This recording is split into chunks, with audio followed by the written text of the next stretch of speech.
The question is here. If the worst, tujiteke sooner tugambye oxygen tewali. Anti oyamubuusa amaaso. Anti kyengezaako okugamba kiri nti katono nnyo ate era mu nkola eyo yagambye nti oxygen tumina ne cylinders ezitaliiwo. Kakati President Museveni bw'obanga wasobola okuba tooki mu nsi ziri n'okubayo tooki tubadde wano ebbanga lye tuli wano nga tukugamba nti president nga bw'okuba eri ebweru tooki gikube mu bantu bano okulembeze bw'obanga kati olwaleero ebitumenya fe abantu ba wansi abatambula it is a presidential directive lwaki minisita atula ne president nga bamuwadde n'ekiragiro nti kola bwoti otwala omwaka mulamba nga tonaba ku implementinga presidential directive mu kiseera sente abantu we baziwereddeyo mu kiseera abantu we bakuweredde emmere mu kiseera buli kimu nga president Museveni kyayogera mu covid yasooka buli omu akikola. President Museveni n'ekintu kyeyabuuza mukulu jjajja kuba ogenda kwati gojja president yabuuza minisita yakayingira omupya wa internal affairs General David Muhoozi nanga nateeka directive okuba nti no installinga camera systems digital tracking device mu pichi mu maato system eyo wakitekolanga nenga nakyogerako omukulu nabuuza ebintu bingi ensonga ezo sebutubuulire kakati nze wenjawukanya n'emikwano gyange bano tebanaba kukimanya nti Museveni Katonda yamuwa ekirabo ekyenjawulo omanye omuntu bw'aba kusinga okukkiriza Museveni bwa president bitwakafuna oba mu butonde betulina mu butonde waliwo bingi bitumwegombako ng'abantu byatusingako naye ate ekyo tekijjaawo kiri nti naye muntu tekijjaawo kiri nti ente ne bakozesa abantu kakati okuwa directive kirala n'okwanguyirwa implementation nakyo kirala awo nzikanyiza naawe kubanga omuntu awa directive n'awaka n'oleka ng'olagidde abaana ti wano mukolewo emuti mukolewo nsana musiimudde wano ogenda kuddayo awakagaddala mutuufu olwo ekitatuukiridde kaakati Museveni ebirowoozo ebirungi kakamaleyo genda muwa Museveni apulaninze ebintu bingi nnyo mu butuufu era ne mu kujja alina we yagambira nti omukulembeze wa Afirika okulwako kyekireese obuzibu nga tanaba kukwatamu kumanya nti abantu president gwe tomanyi nti olina by'oyinza okwagala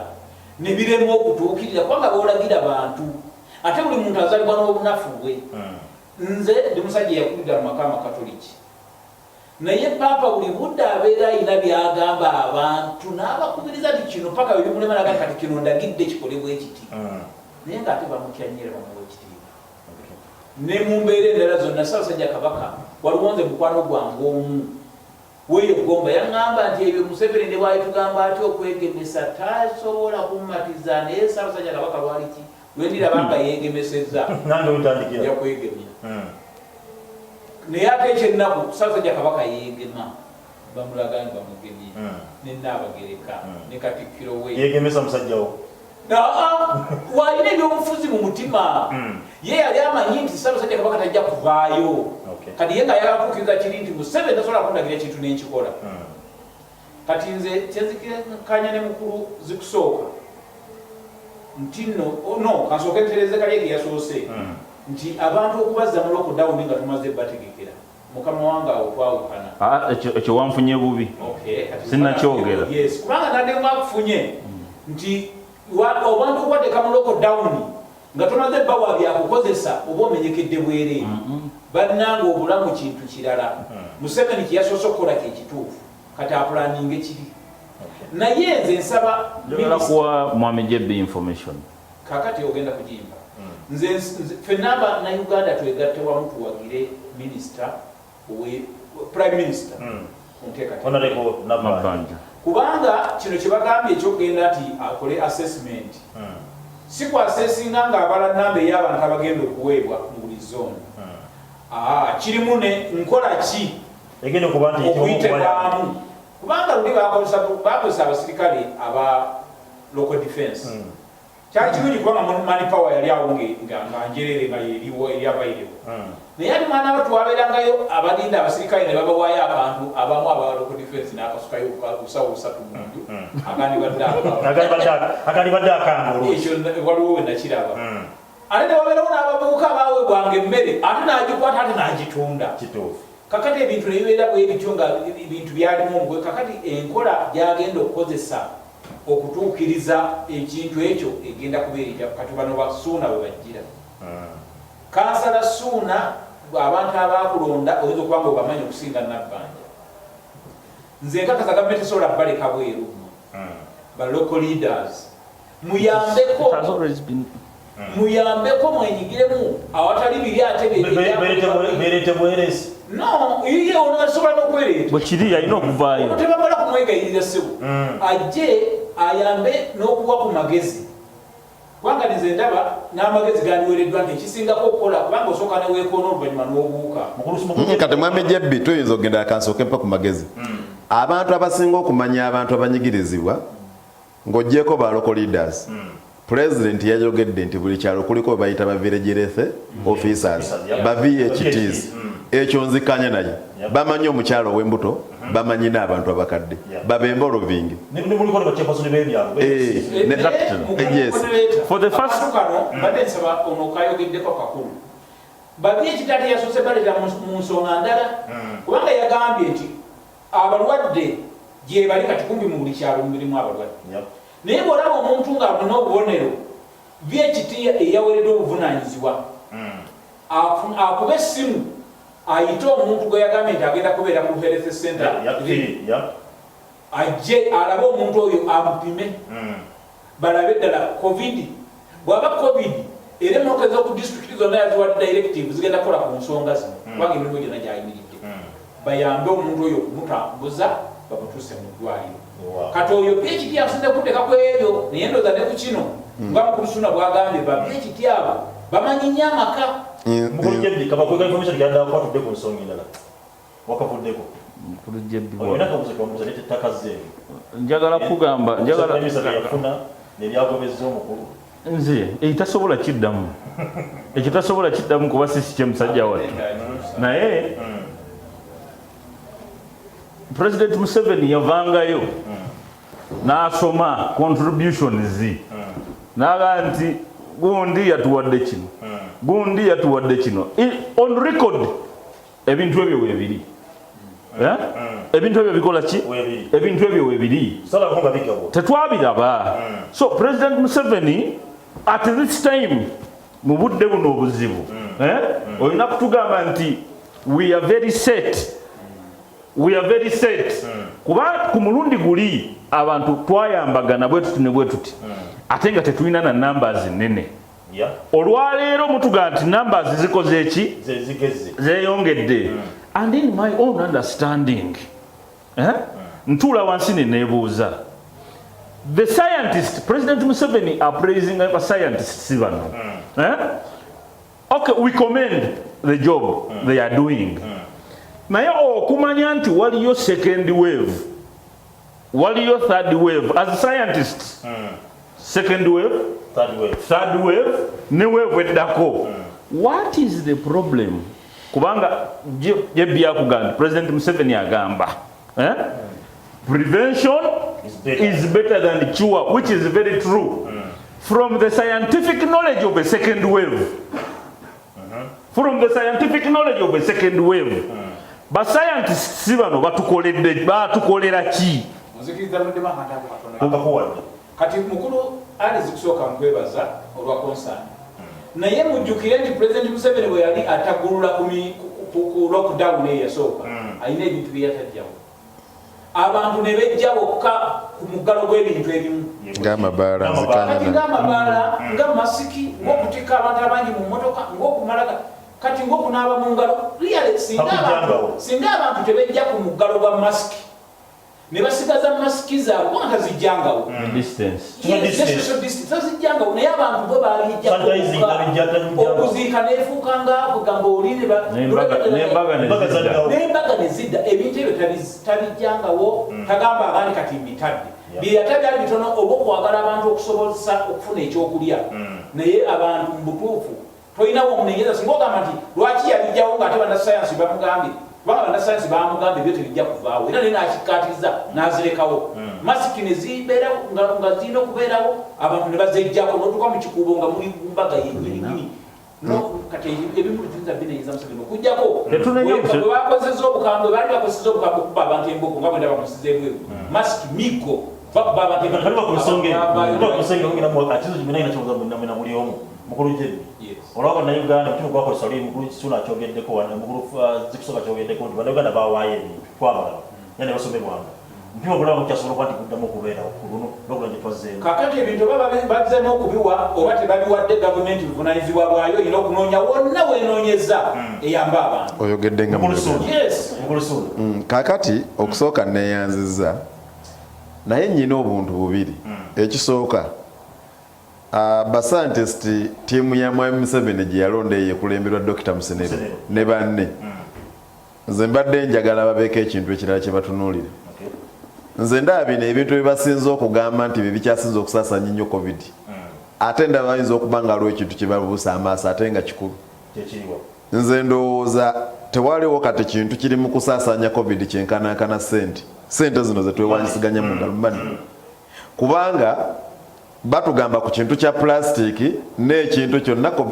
covid kasobola okumala ennaku meka ennaku nnya naye this is a cash economy abantu buli muntu awa munneeki sente era nzaawe mbadde njagala okugambira gavumenti bubeere buvunaanyizibwa bwayo okuteeka ebintu si mu butale wokka ne buli awali junction buli kuba eriweta abantu ababeera abantu abangi bateekewo pipa abantu bwe banaabira mu ngalo nga buvunaanyizibwa gavumenti tulina ekitongole ekya national water ekisinga okusumbuwa abantu abo mazzi omuntu abuuza kati nga nze nja kuwa ekyokulabirako nabadde nnyina ekirowoozo nti ewange ekibuli abantu mbagulire tanka nzibateerewo ku maseji ga bodaboda ne ku bitundu n'ekibuuzo nendaba ngenda kujjawa sente ezigenda okuguliranga abantu amazzi kubanga bw'omala okukitandikawo gavumenti egenda kujja ekoleki gavumenti erangirire nti mu trading center bakonekitinga amazzi okuva ku layini za national water nga gagenda mu tanka ezo ez'okunaabirako direct nga zakunaabirako bantu ngalo ku bwereere awo nabo abakulembeze tujja batuga nti oke kati katubagulire tanka kuba ekyo tusobola okukikola ki tusobola okuga kale kankwate miliyoni 3 ez'omulundi ogumu ngule tanka entonotono nsaasanya kuba nadde ndaba obugundi obuntu bwe banaabiramu engalo kali wakati w'emitwalo 35 nga luyaleba okwata miliyoni nga 3 nga gwe omukulembeze kyenza oba tekikuyingidde nnyo naye nga ate kijja kuyambako nnyo eri abaki naye ng'obuzibu tubuyina ku mazzi sabbuuni anaaba yesu oyo asobola okubeera omwaka abakugu obwedda batugamba nti sabbuuni wa dito oba jiiki bw'omuteeka mu mazzi ageba efuusa eki sanitizer tekiri expensive nnyo naye ng'olaba ne gavumenti byesobola okukola ate teyagala biyambako ki teyagala biyamba ku bantu nsaba naawe eteekemu ki eteekemu amaanyi ekibuzo kyange kyenda kubuuzizza olabawo embeera y'abantu okuba nti bavayo okubeera nga bawaayira obuyambi obw'emmere obwaki kale bakola mu lockdown yasooka nze ndowooza nti kati tekisoboka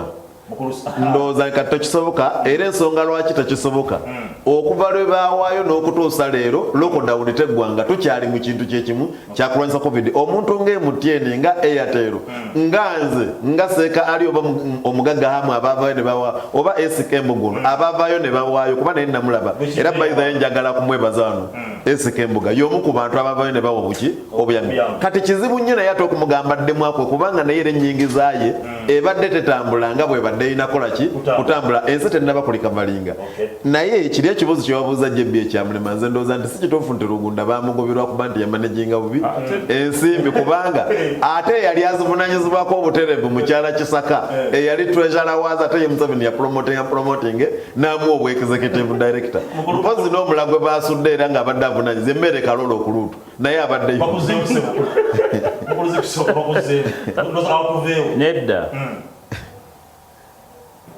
okumanejinga situation ya covid njina kyenjagala okuyisaawo katono vaccination vaccination yeno gye tulimu olwokuba nze njagala okukakasa nti bannayuganda tugenda kusigala nga tukyafa naye ng'ebitutta biva ku buteemanya obuteemanya health yo health okuba nti togimanyi nakugamba nti ffe abatwala abantu ebweru bw'oba oyagala health statistics entuufu janguko mu ofiises zaffe kubanga tulina emitendera gye tuyitamu health wise nakugamba nti omwana ajjanga mulamu era ng'akukakasa nti nti mulamu n'omutwala okumukebera ne baga nti alina akantu ku mawuggwe oba alina akantu wano naye keetaaga okutulitinga naye nga tamanyi okitegedde eventually omuntu alina obuzibu obwo bw'omukuba AstraZeneca wo vaccination n'ogimukuba agenda kufa kati bwafa olwa vaccination gyokoze ki gyomukubye because of their poor health information tebalina information about themselves bagweri ne bakola ki abantu then bakola kino ono jebbi kyayogerako abantu ne batandika oga nti eddagala lye batuleetedde fu litabusi ki litabusi bantu abakyala bangi mu ggwanga Uganda oba n'abantu bangi nnyo mu ggwanga Uganda balina kye bayita clots balina kye bayita clots ezo nga bateekeddwa okujjanjabwa bw'omukuba vaccine eyo wesangira omuntu wa clot afa buki afa bufi kati olw'okuba nti bannayuganda tetwemanyi before you get the vaccine first go and check up. You must know who you are. Out of the mukuru jebbi wadawa naye mukuru jebbi akalizaje ngira ko kaleka munsi akanda ko nokasembeza yo kakulu nema ya lemekaleka mu nzikiza wetuti bala kaina tugamba abantu tugende twegemese yes banga kwegemesa tuza mutulu bali ogamba nti basoke bakole medical check up ku buli muntu gwogikola okimanyi Muna Uganda yenna okugamba nti soka medical check up my friend ojja kuba oyagala kubaako tuba ddene lyotiisa abantu beeka naye abali wano bo bagemebwa nze nange bangema kati mbadde nsa kuba twemanyi eddagala gabadde baka abantu badde tugenda tunoonya eddagala batugeme nga teririiyo omusajja jebbi omusajja president wa America aliko olwaleero Joe Biden akatambi katambula ng'abagamba nti AstraZeneca America emukoze naye bannasayansi abaffe tebannaba kukkiriza b'Amerika kukola ki kumukozesa era ng'agamba tugenda kumuweereza mu nsi ki tugenda kumuweereza mu nsi ez'endala kubanga bannasayansi ewaabwe tebannaba kukkiriza b'Amerika baabwe kola ki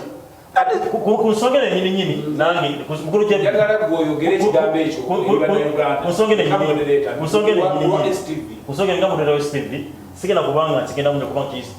kiri scientific anti olwo awe tuddiza president Museveni obuyinza anti nkugamba awutuzaayo obuyinza eri president Museveni okutuula ne task force ye okugamba nti abaaye waliwo kino kyetubadde tetutannaba kulengera kunsonga mukulu Mr. Alice Kusoga nina omusawo naye nalinjogerako naye medical doctor nga mukwano gwange naye he advised me nti oba ogenda okuba nti funa AstraZeneca eyo sooka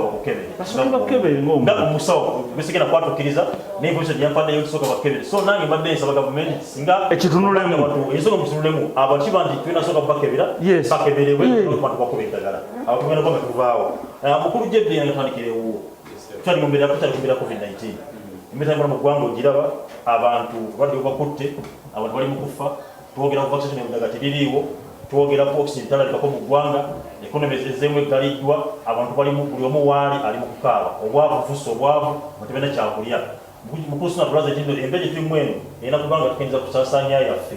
gavumenti esooka eteeka essira ku ssente ku muntu waayo twalabe wiiki tetugenda geno nga buza jagenze kuba nti alonkinga okuba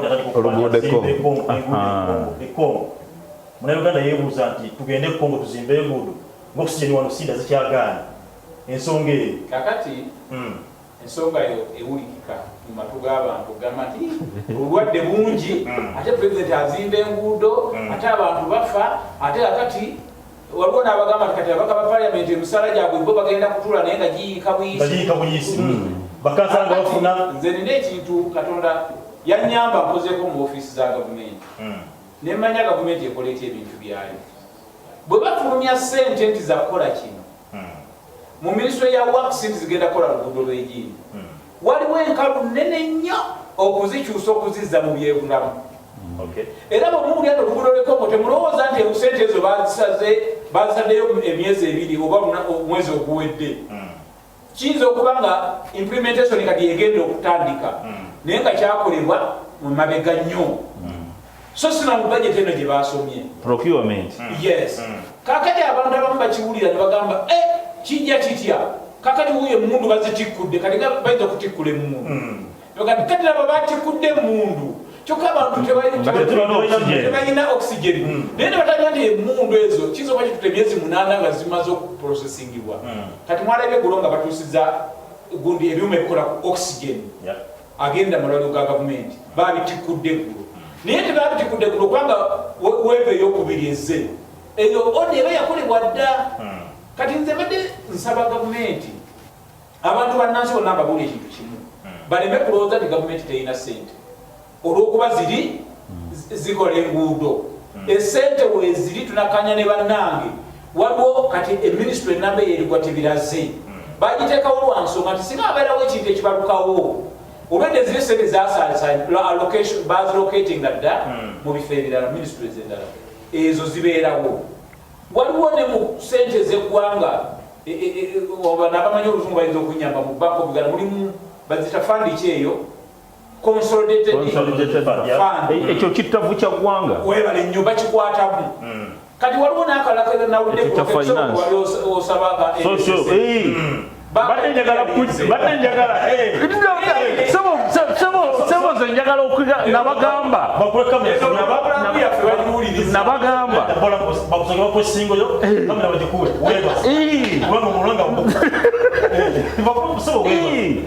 bannange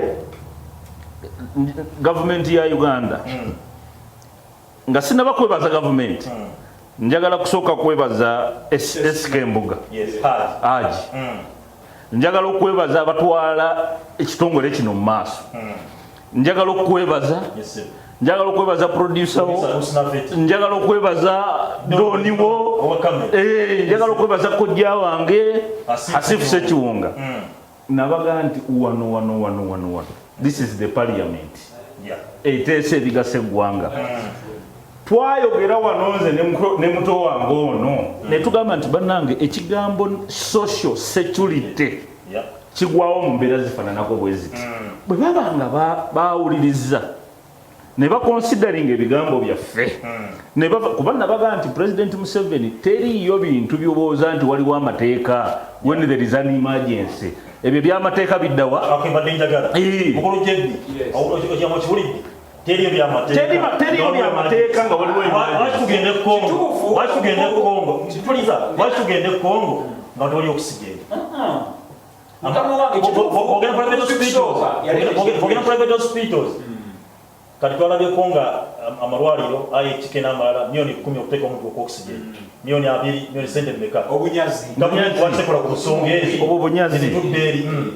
nze nsooka okwebaza mukuzi kusooka ekintu ekyo yateeta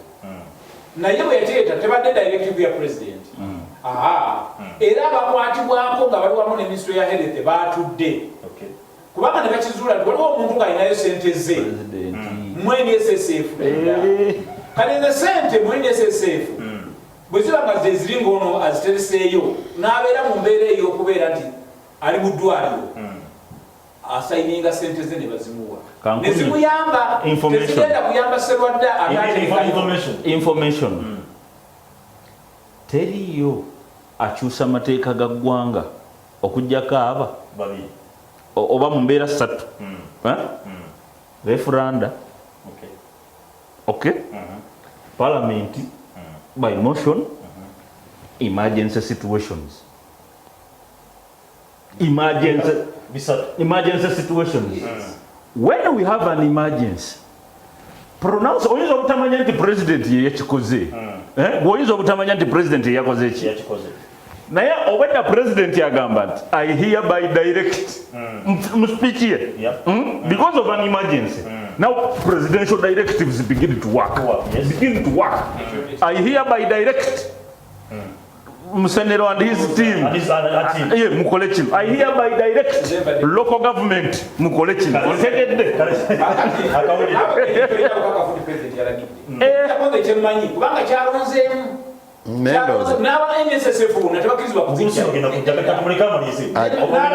just katono nnyo ekibasibye enkalu just kitono nnyo mbadde nsaba namukkirize by article 79 ya constitution ebintu byonna ebikolebwa mu ggwanga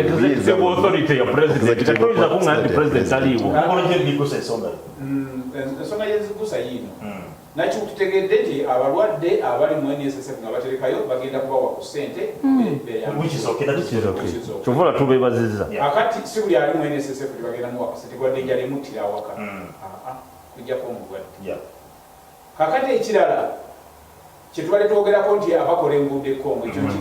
nkitaanyiza bulungi nti ezo ssente emirimu tegijja kuyimirira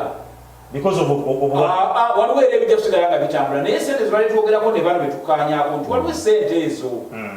zo zigenda zivaayo ne bagamba tuzikutteko lwa nsonga eno naye biri temugamba nti lwaki basasula abasomesa ate nga batudde waka bajja kusigala nga babasasula ba MP bebandi badde basinga n'okukwatibwa ensonyi kubanga bo mu butuufu sente batwala nnyingi ate bagenda kuddira ddala waka nabo tebajja kuteesa naye lwaba nabo tebayinza kukwatibwa nsonyi gamba nti bannaye tweteeseza kubanga nze nkimanyi okuteesa okwa zoom kujja kubaawo naye ndowooza era nawo kati mmaliriza ngamba nti bannayuganda tebeegamaliza munnayuganda afuna mu nguudo z'ekkongo afuniramu otyo webali nnyo kakati tubadde tulina obutale mu East Africa tulina e Rwanda tulina e Burundi tubadde n'obutale Tanzania nga banna Tanzania balinnya basi ne bajja wano ne basuubula n'abantu ne batuuka dooli ne batwala ebintu ezo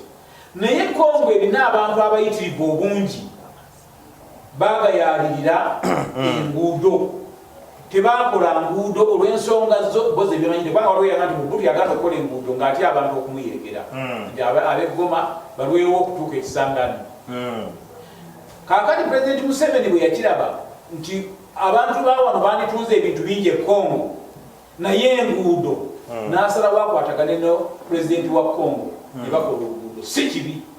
ne Sudan yakikola bagenda kuleeta emiti gyabwe si kibi oba baleese ekyo babaleese kiri nti at the local dust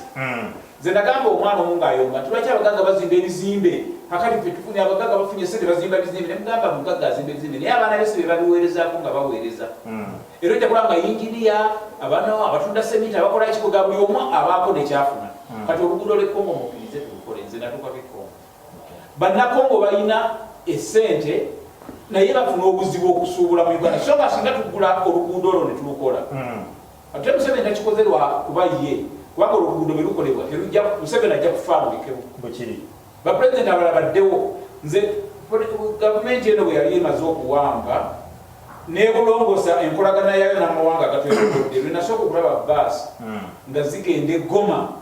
nga zitikkira wali mu paaka ya baasi nga zigenda Goma naye Goma ye ziyita nga ziyita e Rwanda ne ziyita e Burundi ne ziryoka zigenda e Goma kakati singa bakutula wano otyo n'abatakisi n'abasobola okukola mu nkola yonna bajja kusuubula ekyo kiba kugulirawo katale eri bannayuganda basobole okutunda ebintu ekongo ekitali kibi mukulusuulu era zesikirabamu embeera eri bwetyo kukola nguudo kongo mukulu jebbi atwaze nti kyema munnayuganda kakati okusookera ddala tulina okusoomoozebwa kw'amaanyi ng'eggwanga ku biki bye tulina okukola nga bye bisooka na biki bye tulina okukola nga bye bisemba. Ekizibu kye tulina wano mu Uganda empulaninga yaffe si nnungi n'akatono. Lwaki si nnungi? Ebintu ebimu bye tuba tuteekeddwa okukola bitulema okukola olw'okuba nti enneeteekateeka yaffe teyagoberera nnambika ntuufu. njakuwa ekyokulabirako covid ono agenza okutuuka mu ggwanga nga Uganda tetulina reserves z'amafuta nga reserves zaffe twazitunda nga nejjinja awaali reserves ettaka ba private investors baalitwala era mbadde njogerako ne chairman w'akakiiko akakulira Jinja Land Board omu ku mikwano gyange bamuyita Kisambira mutano waseka Kisambira nga ngamba bali mu okulwanagana okw'amaanyi n'abantu abaatwala ettaka eryetoololeddwako ne liriko reserve z'amafuta kitegeeza nti ne reserve tetuzikola ki nga tetuziyina nga bw'otunuulira wano mu ggwanga ebyenguudo zaffe biri bubi njakuwa ekyokulabirako ku kibuga Kampala tulina kilomita z'enguudo mu Kampala 1,100 ekibuga Kampala kirimu kilomita 1,100 naye ate eziriko kolansi ziri 610 ezo ziriko ki kolansi nti ne mu kibuga ekikulu eky'eggwanga mukyalimu enguudo z'ettaka mwate nga mugamba nti kakati ale tufulume tugende tuzimbe ez'okumuliraano nyinza okukanyamu akatono ne muganda wange Jebbi nti gavumenti etunuulidde akatale akali e Congo kituufu naye enguudo eziri wano zo zikolebwako kikuba Museveni amaze ebbanga lya myaka 35 ng'agamba nti ali mu kugula nguudo eza boda to boda lwaki tokola enguudo mu nsi endala ffe tugenda okubanga tufuna ffekka yeeri ensi tegenda kufuna kubanga mwami Jebbi ono kyatatubuulidde nga ye omwogezi wa gavumenti ku pana eno oluguudo lugenda zimbibwa ku ssente mmeka era gavumenti ya Uganda egenda contributinga kyenkana ki awe waluma munnayuganda singa tubadde nti oluguudo tugeze olugenda okuzimbibwa e Congo nti lwakumalawo ebbiliyoni za Uganda 4 nti naye gavumenti ya wano egenda leetako 2 neye Congo ereete 2 awo twali badde tuwagira nti buli muntu alaze nti ajja kufunamu mu ekyo kigenda okukola ki naye nalabye nti gavumenti ya wano egenda kukozesa obuwumbi 203 okuzimba oluguudo mu Congo naye nga tetumanyi luguudo lugenda twala ssente ki mmeka bo baleeta ki nzaawe wakyali obuzibu ndowooza asobola okukituddamu mukama wange weebala ekintu ekyo era ye konsani y'Abannayuganda naye mbakakasa buli lwoliraba abantu nga batudde nga basayininga wabeerawo sayidi zombi kye bakaanyizaawo Pulezidenti Museveni tagambye nti nzimba buzimbe luguudo donation bali nabo bacontributing naye naye agasseeko olw'okuba kyenkugambye era tewandibaddewo okusayininga wasayininze era yes Museveni olwadde abayogera yagambye Uganda is a landlocked country. Okay. So I want I want to echo the president's statement. Yes. Uganda is a landlocked country. So putting it to the brain of an elite, Uganda nsi etainachi etaina mfulumizo myalo zifulumya nnyo kugenda walala eyambibwako buyambi bwabo abagikoze eki abagyetoolodde eyo statement ekuzaayo ku luguudo lwaki ekuzaayo ku luguudo lw'e Congo kati agezaako okugamba nti sisobola baggalira tuteekawo emiwaatwa we munaafulumira kakati nga mmaliriza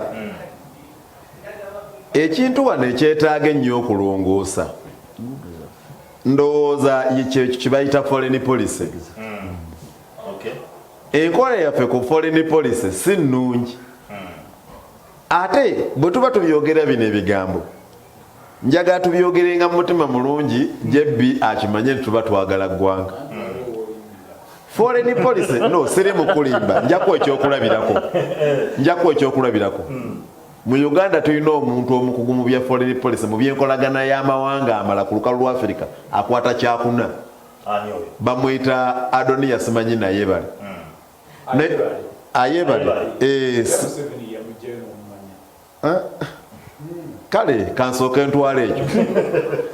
mu kiseera nga kino olwaleero siganye ne gyali walungi naye yali badde ng'olwaliro ye minisita wa Uganda wa Foreign Affairs. Sirina kubuusabuusa ku muganda wange Abubakari Jeje Odongo